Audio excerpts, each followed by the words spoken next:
Hello, welcome to Traffic Time. It is a hot one today. Welcome, my name is Jaime. Today I'll just be talking through some of the things to look out for when you're out in this heat. So we haven't had such a hot summer in Southern California. At least I don't consider it as hot as we've had other years. We've only reached 100 or a little over 100 degrees a few times this season. If it continues this way, it'll be a very hot ending to the summer. But some of the things that I like to consider when it gets this hot, especially when I start to see vehicles on the side of the road, their hoods are open, or just a lot of vehicles left on the side with emergency lights. The only thing I can think of that happened to them is their car overheated, or at least a part in their vehicle overheated, which made them stall out and basically have to pull over to the side of the road. Some of the things that most people will think about is their AC, right? So the AC is one of the key things that people want to have in the summer heat. So if it starts to break down or it goes out, people want to get that fixed right away. Some of the key things to do in the fall before it gets hot, I would say, is get your filters cleaned, go get your AC checked out, maybe even fill it if your car's over 8 years old, pushing 10 years. Even though your system might still be working, that's a good time frame to start maybe switching out the refrigerant, get some new oil, have those components working for you and working well so that it doesn't just break out on you or give out anytime soon. Some vehicles can go 10-15 years without needing any components in the AC system. All they need is a recharge. Typically $200 to $300 gets you a nice fill or refill. They'll take out the old, put in some new. They can go as high as $500-600 depending on your vehicle, truck, SUV, your make and model usually makes a difference, but typically around $200-300 is a good price range to look at for your AC system. Some of the other things that go a little more in depth with cars and vehicles for the summer is your belts. So your belts play a big role for your car to keep going, right? So your engine pushes out that horsepower, pushes out that combustion,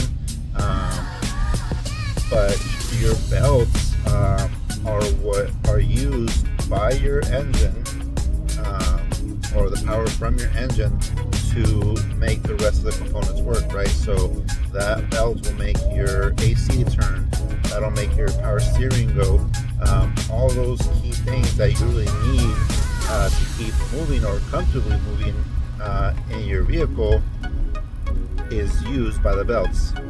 Now, if you have a really old vehicle, old truck, and you're already used to not having those key components that we enjoy in modern times, then you don't have to worry about it so much. But typically, those belts are needed. Some vehicles only have 1 serpentine belt, some have 2 to 3. Again, depending on your make and model, you'll have belts. But that is something to look at every 2 to 3 years. In the summer, they tend to dry out. They do sell gels that you can apply to belts to keep them moistened and lasting a bit longer. You can extend the belt life by 2 or 3 years, not more, by lubricating and adding some of that oil or gel to those belts.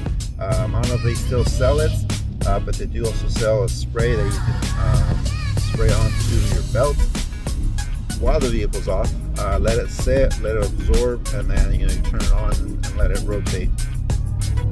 From there, you got other components like your battery. A lot of people don't realize that the battery doesn't just go out just due to wear and tear in a short time. The wear and tear on a battery can go as high as 10-12 years if it's used in normal driving conditions, stored in the average temperature conditions. But if you're out in 100, 110, 120 degree weather, that is making your engine compartment 20, 30, 40 degrees hotter just because of how hot your engine gets. It's under a hood, it's a compartment, so all those components, all electrical components that are in there, specifically your battery, are going to start to dry out. So battery can dry up and die out on you basically by overheating. It's over exhausted and it'll go out. Other electrical components that can go out due to heat is your alternator. So your alternator is what keeps your electrical system moving. Your battery will jump start it, but your alternator is what keeps your vehicle powered up. It just can't run on the engine itself. You have a engine, you have a computer, and that computer needs some voltage to keep moving. It needs power to have all that data to operate your vehicle, and that alternator can die. Now, a car truck can last 20, 30 minutes on its own. It could get you to A to point B, most likely, maybe from home to a shop, or as it starts to die out from where it dies out to a shop. But typically 20 minutes or so is what you'll have on the battery when your alternator gives out. So hopefully that doesn't happen to any of you guys.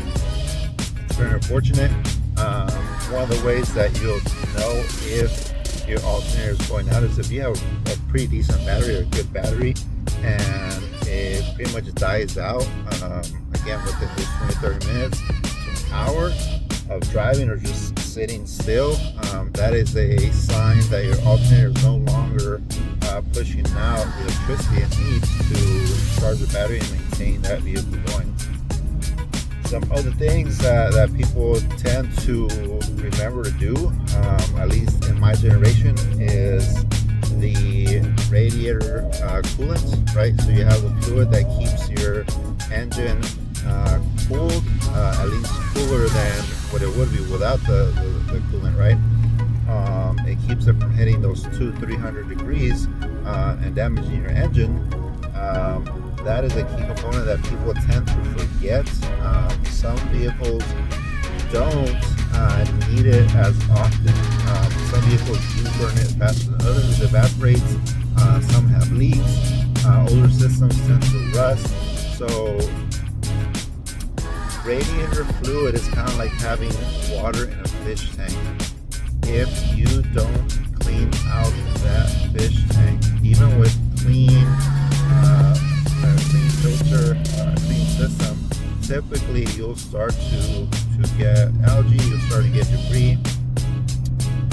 It'll turn the water cloudy. The same thing goes with the radiator and the system. The coolant can only sustain itself for so long before most of it starts to evaporate. Again, you start to get rust, you start to get worn parts, and that can damage again your engine because your engine will overheat. Aside from that, healthy tires, some people think that just thread is the only thing to be concerned with. While yes, that is a main issue, tires do dry out. So you might have a car or truck that sits out in the sun for long periods of time, probably every day if you don't have it parked in the garage or a structure where it gets exposed to the sun all the time.